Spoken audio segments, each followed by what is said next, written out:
Junior పెద్ద risk చేయబోతున్నాడు. అవును, నిజం, ఇది నిజంగా నిజం. ఎందుకంటే ఈ సంక్రాంతి సీజన్ సినిమా జనాలను ఉత్కంఠకు గురి చేస్తుంది. ఒకేసారి 4 ప్రముఖ సంస్థలు నిర్మించిన చిత్రాలు సంక్రాంతి రేస్ కు పరుగులెడుతున్నాయి. వాటిలో నందమూరి వారి చిత్రాలు 2 ఉండడం విశేషం. ఇక 3వ చిత్రం అక్కినేని నాగార్జున నటించిన సినిమా సోగ్గాడే చిన్ని నాయన. 4వది యువి క్రియేషన్స్ వారి చిత్రం ఎక్స్ప్రెస్ రాజా. పై 4 చిత్రాలను గమనిస్తే జూనియర్ కొంచెం రిస్క్ తీసుకుంటున్నాడేమో అనిపిస్తుంది. ఎందుకంటే మొదటగా శర్వానంద్ ఎక్స్ప్రెస్ రాజా చిత్రానికి వద్దాం. ఈ చిత్రానికి బడ్జెట్ తక్కువ. పైగా ఈ 4 చిత్రాలలో ఈ సినిమా టైటిల్ కొంచెం డిఫరెంట్ గా కూడా ఉంది. పండగ కలెక్షన్స్ ఎలాగో ఉంటాయి కాబట్టి ఈ చిత్రానికి ఏం డోకా లేదు. ఇక 2వ సినిమా నాగార్జున నటించి నిర్మించిన సోగ్గాడే చిన్ని నాయన. ఈ చిత్రం కూడా కామెడీ, ఫ్యామిలీ, కొంచెం ఫ్యాంటసీ ఇలా అన్ని మిక్స్ చేసి మన ముందుకు తీసుకొస్తున్న సినిమాలా కనిపిస్తుంది. ఈ చిత్రం కూడా పండగ కలెక్షన్స్ లో పాస్ అయిపోవచ్చు.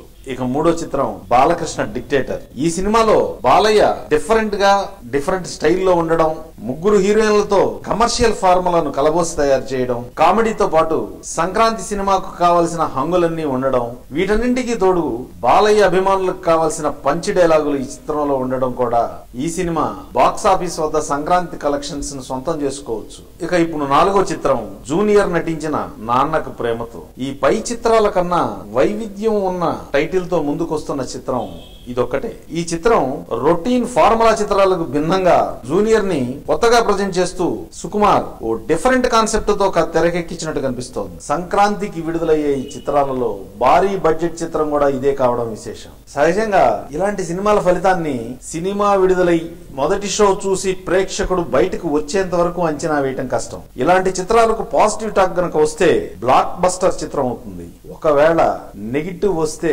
ఫలితాన్ని ఊహించడం కూడా కష్టం అవుతుంది. ఈ సంక్రాంతి చిత్రాల సీజన్ కు ఎక్కువ థియేటర్స్ దొరకడం కూడా కష్టం అంటున్నారు. ఈ చిత్రం బడ్జెట్ కూడా 50 కోట్లు దాటిందని ఓ టాక్ వినిపిస్తుంది. జూనియర్ కు ఈ సినిమా సూపర్ హిట్ అవ్వడం, 50 కోట్ల మార్కును దాటడం అవసరం. ఈ 4 చిత్రాలను గమనించి చూస్తే జూనియర్ కొంచెం రిస్క్ తీసుకుంటున్నాడు అనిపిస్తుంది. ఇలాంటి సిచ్యువేషన్ చూస్తుంటే అన్నగారి పాత సినిమా ఒకటి గుర్తొస్తుంది. పాతాళ భైరవి చిత్రంలో ఎస్వి రంగారావు అన్నగారితో ఓ డైలాగ్ అంటాడు. ఓ కత్తులు అమర్చిన ద్వారంలో నుంచి అన్నగారిని వెళ్ళమని చెప్తూ సాహసం సాయిరా రాజకుమారి లభిస్తోంది అని. అలాగే ఈ పద్మవ్యూహం నుండి జూనియర్ బయటికి ఎలా వస్తాడో తెలియాలంటే ఈ నెల 13వ తేదీ వరకు ఎదురు చూడాల్సిందే. పాతాళ భైరవి చిత్రంలో అన్నగారికి రాకుమారి దొరికినట్లు జూనియర్ కూడా 50 కోట్ల మార్కును దాటతాడని ఆశిద్దాం.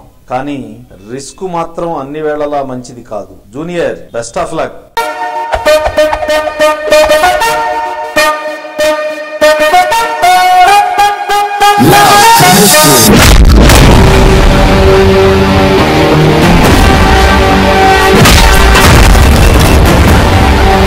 ఆ స్పీడ్ కొద్దిగా తగ్గించుకుంటే నీకే మంచిది. చూడు అంకుల్, ఈ వయసులో